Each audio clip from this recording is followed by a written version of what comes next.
And আমার friend, আসসালামু আলাইকুম।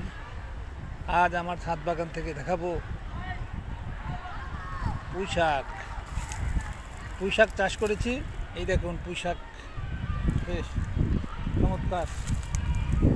পুঁই শাকের ফুল ছাড়তেছে, এই দেখুন। এই ফুল পরে একসময় আমরা খাবো পুঁই শাক। এই দেখুন পুঁই শাক কত চমৎকারভাবে পুঁই শাকে অনেক রান্না করলে অনেক টেস্ট। পুঁই শাক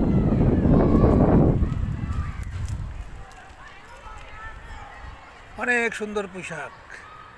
তো কেমন লাগলো পুঁই শাক? ভালো লাগলো নিশ্চয়ই। সবাই আপনারা আপনার নিজ নিজ ছাদ বাগানে পুঁই শাকের চাষ করবেন। শরীর ভালো থাকবে, মন ভালো থাকবে। খুদা হাফেজ, আসসালামু আলাইকুম।